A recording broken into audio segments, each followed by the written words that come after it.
맘편은 의원의 원장 김동욱입니다.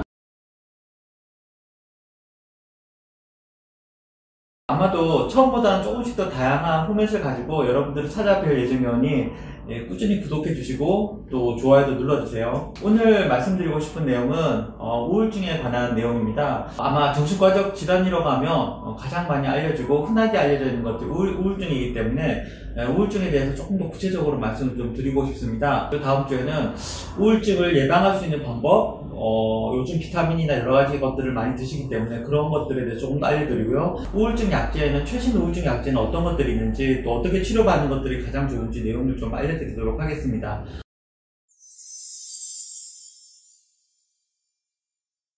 우울증은 보통 이제 저희가 정신과 의사들이 볼 때는 2주 이상 우울감이나 무기력, 수면장애 같은 증상들이 동반이 될 때 저희가 우울증이라고 판단을 하게 됩니다. 우울증이라고 하는 것이 가장 흔하게 알려져 있는 것이 마음의 병이라고 알려져 있는데요. 그러니까 정신과 의사들은 대부분 마음의 병이라기보단 뇌 질환이라고 인식을 하고 있습니다. 뇌 회로에서 그 세로토닌이라는 뇌 회로가 있는데요. 쉽게 말하면 자동차에서 브레이크 역할을 할 수 있는 호르몬입니다. 그래서 자동차가 아무리 비싼 자동차라고 하더라도 적절하게 브레이크가 듣지 않으면 아주 위험한 것처럼 우리 뇌에서도 활동을 할 때 흥분하거나 기분이 좋지 않을 때 그리고 또 화를 내게 하는 회로가 있는 반면에 또 그걸 멈출 수 있게 하는 그 회로가 필요합니다. 그 역할을 하는 것이 바로 세로토닌입니다.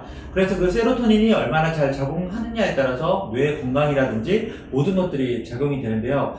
그런데 우울증에 걸리게 되면 대부분 이 세로토닌의 용량이 떨어지게 되는 결과가 생기게 됩니다. 선천적으로 좀 예민한 경우도 있고 또 한편으로는 여러 가지 사건이나 스트레스를 받거나 아니면 이혼이나 사별과 같은 극심한 스트레스에 빠지게 될 때 본인이 견딜 수 있는 스트레스보다 더 많은 것들을 경험하게 될 때 세로토닌의 양이 분비량이 줄어들게 되고요. 그로 인해서 여러 가지 문제가 생기게 됩니다. 내가 지속적으로 우울하다는 느낌이 든다, 그리고 삶에 대한 의욕이 없어진다고 하면 아마 단순히 그냥 계절 탓이다 아니면 내가 기분 탓이다라고 넘기지 마시고 한 번 정도는 혹시 내가 우울증이 아닌지 좀 생각해 보실 필요는 있을 것 같습니다.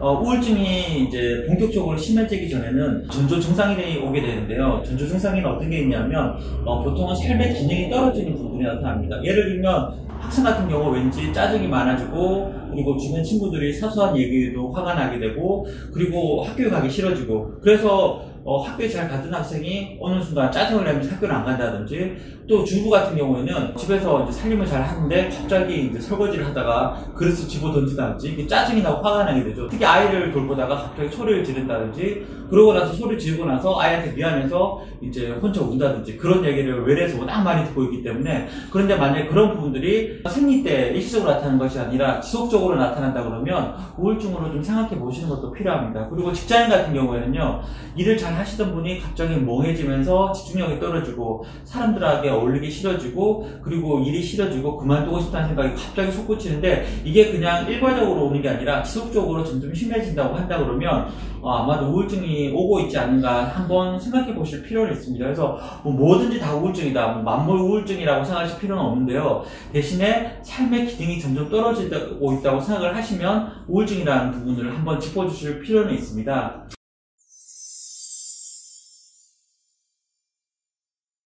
요즘에는요, 정신과에서 보는 관점이 우울증을 단순히 기분 문제라기보다 사고장애 쪽으로 보는 경우들이 많이 나타나고 있습니다. 그래서 우울증을 정말 치료해야 되는 이유가요, 단순히 기분이 우울하기 때문에 치료해야 되는 게 아니라 지속적으로 치료가 되지 않으면 사고 과정에도 심각한 영향을 미친다는 부분들이 연구가 많이 되고 있고 또 요즘 나오는 약제들도 그런 기능들을 호전시키는 쪽으로 개발이 되고 있습니다. 사고가 우울해진다는 게 어떤 거냐면요, 처음에 우울증 증상이 오게 되면 주변 환경에 대해서 상당히 예민해지고 그리고 가장 문제가 그 외부적인 상황에 대해서 둔감해지면서 자기 세계 안에 빠지게 됩니다. 그래서 항상 모든 일들이 다 우울해지고 불안해지고 부정적으로 인식이 되게 되면서 자기 세계에 빠지게 되고 사람들과 관계가 위축이 되는 어떤 그런 부분들이 지속적으로 나타나게 되고요. 그리고 이게 계속 지속이 되다 보면 어떻게 되냐면 건망증처럼 단기 기억력이 떨어지는 경우가 나타나게 됩니다. 그리고 계속해서 증상이 지속되게 되면 판단 능력이나 사고 능력이 떨어져서요, 가장 중요한 일과 안 중요한 일, 그리고 먼저 해야 될 일과 나중의 일, 그리고 감정적으로 조절해야 될 일과 아닌 일들에 대한 기능들의 판단력이 점점 떨어지게 됩니다. 이런 현상들이 계속 지속되게 되게 되면 삶의 질이 떨어지고 삶의 기능이 떨어집니다. 공무원 비롯해서 모든 직종들이 대부분 일반 회사원도 그 명예 퇴직이나 시간이 되면 이렇게 60세, 65세 정년이라는 개념이 있어가지고 퇴직을 하게 되는데, 요즘 같은 경우는 그런 개념이 없이 기능이 얼마나 되느냐에 따라서 월급이라든지 모든 것들이 책정이 되게 됩니다. 그런데 만약에 이 우울증으로 인해서 삶의 기능이 적절하게 최고도로 정점을 찍지 않는다 그러면 본인이 가지고 있는 기능보다 항상 뭔가 떨어진 부분에서 일상생활을 하게 되고 직장생활을 하게 되는 부분들이 생깁니다. 저는 환자분들한테 말씀드리는 게, 우울증 치료는 단순히 기분 호전을 위해서 그러는 게 아니라 장기적인 삶의 전략이라든지 삶의 질을 위해서 반드시 필요한 치료 과정이라는 부분들을 설명을 드리고, 아마도 그런 부분들에 대해서 많이 공감을 해주시는 것 같습니다.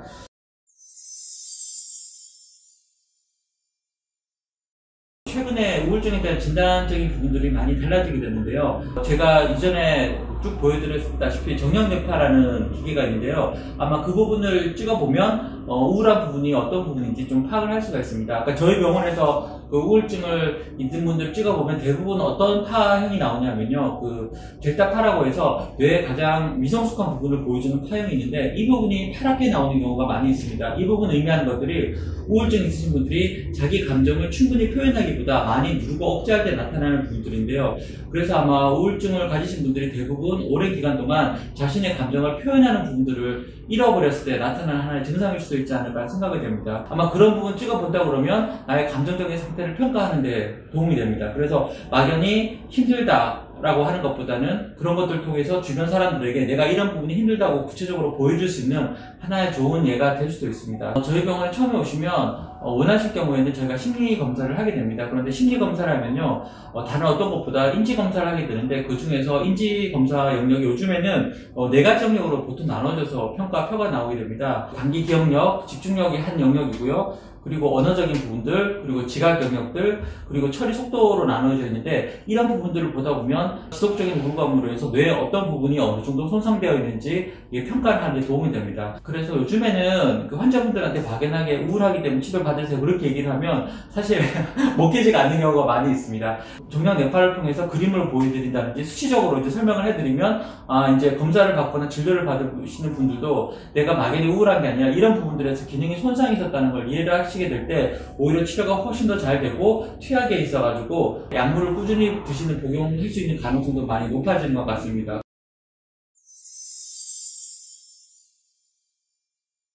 제가 볼 때는 우울증 치료에서 가장 중요한 부분 중에 하나가 그 애착 문제인 것 같습니다. 저랑 이제 5년에서 10년 정도 치료한 분이 계신데요. 그러니까 자기 속마음이나 그런지 남편과의 관계에서 어려움이라든지 자녀 관계 속상하다든지 그런 것들이 막상 한두 번 이 진료를 해서는 알기가 힘든 경우가 많이 있습니다. 오랜 시간이 지나면서 얘기를 하게 되면 그분들이 조금씩 회복이 되면서 자기의 삶의 기능들을 회복해 가는 것들을 볼 수 있습니다. 꾸준히 선생님 한 분을 정해놓고 치료를 보시면 어떨까 할까 하는 생각이 듭니다. 물론 부천에 계신 분들은 저희 병원에 오시면 좋을 것 같습니다. 썰렁한가요? 특히 우울증 치료에서 자기 속마음을 드러내고 이해받는 과정을 거친다는 건 상당히 중요한데요. 요즘에 모든 진료들이 대학병원 중심인 것 같습니다.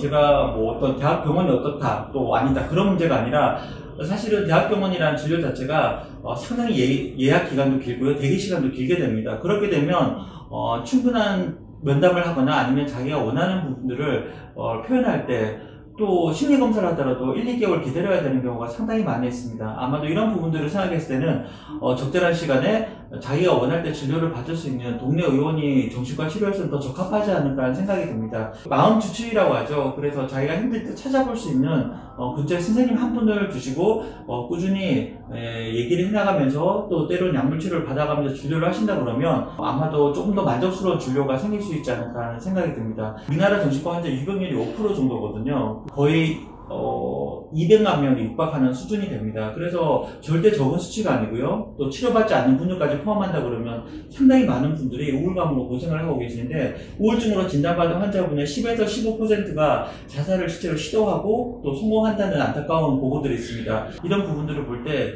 지금 나타나고 있는 우울감이나 우울증에 대해서 간단히 넘기지는 마시기를 하는 마음을 담아서 이번 유튜브를 찍어봤습니다.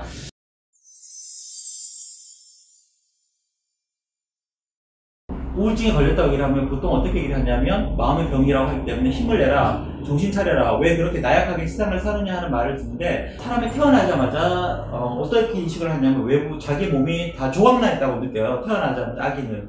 왜냐하면 팔다리를 자기 마음대로 쓸 수 없는 부분들이 있거든요. 18개월에서 36개월 사이에 그 거울을 봤을 때 자기가 살아있다는 사람임을 느끼게 됩니다. 그걸 통해서 삶을 살아갈 수 있는 힘을 얻게 되는데, 아마도 첫 번째 그 거울 역할을 해주는 사람이 그 엄마인 것 같습니다. 엄마의 눈동자와 엄마의 표정을 통해서 아이는 살아있다는 것들을 느끼는데요. 우울증에 걸리면 어떤 문제가 생기냐면 자기가 살아있다고 느끼게 만드는 그 거울이 깨질 만큼 고통스러운 삶의 경험을 느끼게 됩니다. 그래서 단순히 우울증에 걸렸다고 하면 마음이 힘든 정도가 아니라, 우울감이 심하게 되면 거울이 깨지는 것만큼 자기가 살아있다는 걸 느끼는 가장 기본적인 부분에 결함을 줄 정도로 큰 충격을 받는다고 보시면 됩니다. 그래서 주변에 우울증이 있다, 힘들다고 얘기하시면 아무것도 아니다, 아니면 힘을 내면 된다, 그렇게 얘기하는 것보다는 한 번 정도는 좀 지켜보시고, 때로는 자살사고와 불안이 있을 때 병원 치료를 권해주시는 것이 훨씬 더 좀 중요하지 않을까, 또 실질적인 도움이 되지 않을까 하는 생각을 하게 됩니다. 오늘은 여기까지 말씀드리고요. 다음 시간에는 우울증의 예방법, 또 관리 방법, 그리고 또 우울증의 약에 대해서 좀 더 설명드리도록 하겠습니다. 좋아요와 좋아요와 구독을 꼭 눌러주세요. 네, 감사합니다.